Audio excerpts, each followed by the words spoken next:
Hey there, it's CJ Willie and I'm cracking a pack today. I'm back with pack number 9 of my 1988 Topps Mini Leaders box. I'm trying to see how many packs I have to crack in order to get all 77 cards in the set. So I've included a link to the preview video in the description below, which gives an explanation of the set and the highlights of what I could pull in cracking these packs. With these packs only having 7 cards in them, I'm going to guess which category or categories the player led the league. Then I'll flip it over and see if I was right or how very bad my memory was of the 1987 Major League Baseball season. I've created this nifty checklist, so let's zoom it in. Yep, about right there. And get to cracking this pack. So we're going to mark off number 9. I've had 10 duplicates so far. I'm about 30 cards short of the set, so I'm not going to make it in 11 packs, but I'm getting pretty darn close. So hopefully we'll have a pack today with no duplicates and be able to get closer to completing the set. And how many packs does it take? Hopefully it will take as very few as possible. So let's get this flipped over. Looks like we're going to have some duplicates, as I've already seen Vince Coleman. So let's get of our Spring Fever Baseball and get to cracking this pack. All right, so first card out of the pack is Vince Coleman. Vince Coleman led the league in stolen bases. I think he had 109 if I remember correctly. And he was probably up there very high in runs as well. So let's take a look at the back. Okay, he was first in stolen bases, 109, second in runs with 121, and I forgot that he was fourth in hits with 180. I should probably remember that he got a lot of triples, which he ranked fifth in triples with 10. The problem with Vince Coleman was he didn't have a lot of gap-to-gap power. He was mainly pounded on the ground and then get to base as quickly as possible. So let's mark up Vince Coleman as one of our duplicates. Next up, we have Don Mattingly. Mattingly had a phenomenal year in 87, just like he had in 86 and 85. Mattingly is the lead leader in batting average. I'm going to go with batting average, hits, RBI, probably on base percentage as well. Sometimes I have a hard time remembering when we've cracked the pack previously what the league leader was. So he was third in doubles with 38, fifth in batting average with 327, runs batted in, he was fifth with 115th, seventh in slugging percentage, and tied for seventh with hits. He had 30 dingers that year. So this is right before he started experiencing back problems, which is around 90 and 91. But from the mid to late 80s, Don Mattingly was money. Let's get Mattingly marked off as one of our duplicates. Next is Mark McGwire. McGwire in 1987 has Rookie of the Year season. He led the league in home runs. I think he was second in RBI. I believe he led in slugging percentage and was up there in OPS, but back then they didn't really measure OPS like they do now. So flipping over the back of the card, yep, first in home runs with 49, third with 118 runs batted in, first in slugging percentage, and tied for 8th with game-winning RBI. So Rookie of the Year season for McGwire. Obviously he'd go on later in his career to hit 70 home runs in a season, which then set the standard until Barry Bonds broke it 3 years later.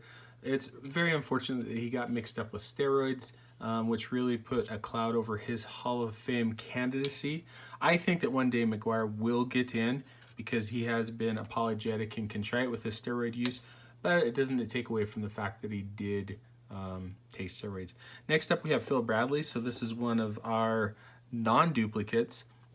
Phil Bradley was a mainstay with the Phillies, the Mariners, and then I think he ended his career with the Orioles, or maybe it went Mariners, Orioles, Phillies. I'm not sure of the order, but I know he started out with the Mariners.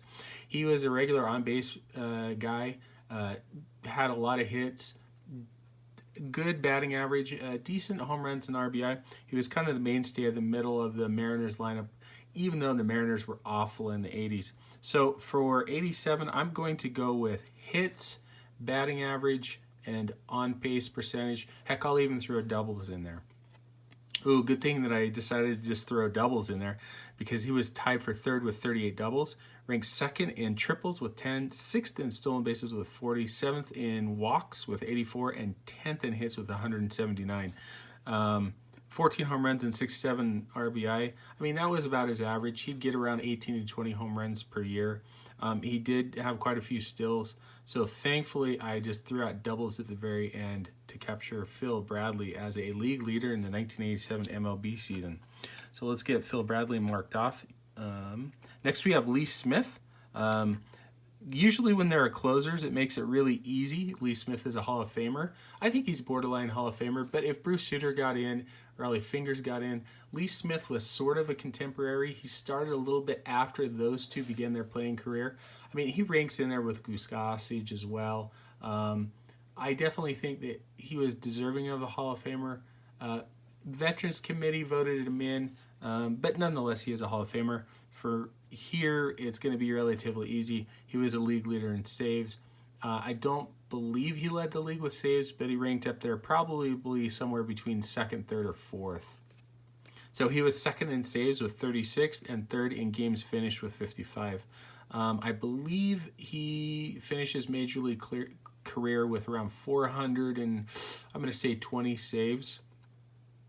Lee Smith, back when closers would pitch more than an inning, he kind of bridged that gap between being a 2 to 3 inning guy, and then later on in his career was that 1 inning guy that Tony La Russa made famous with Dennis Eckersley.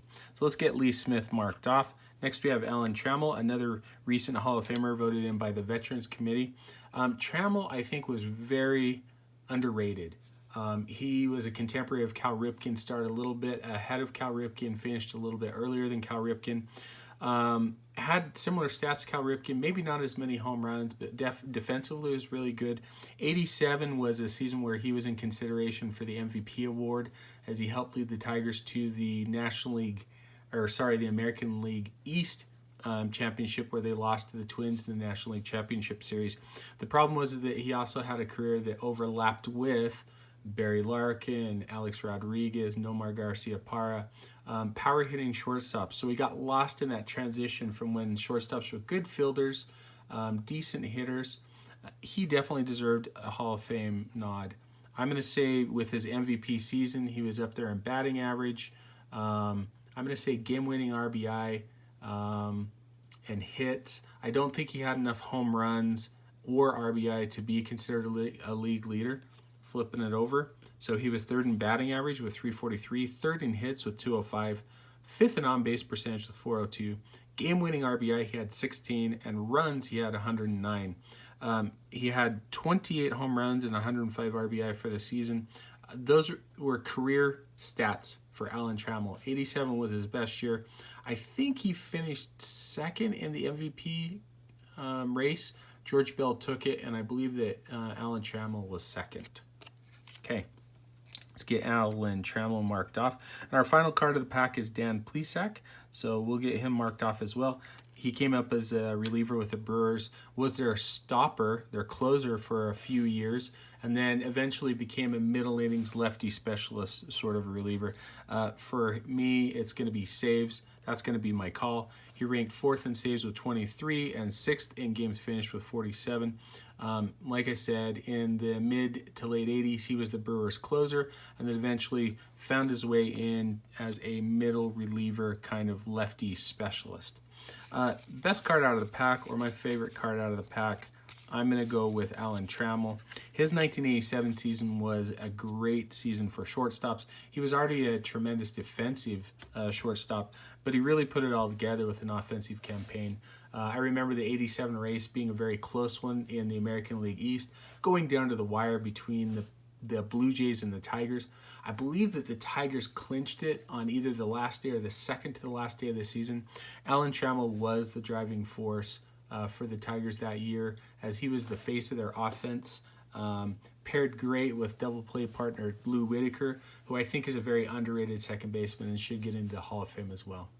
Hope you enjoyed the video. If you did like it, subscribe and share. Also share with me in the comments what your favorite card or what you thought was the best card in the pack. Until next time, when I'm back cracking the next pack of 1988 Topps Mini Leaders in my quest to complete the set.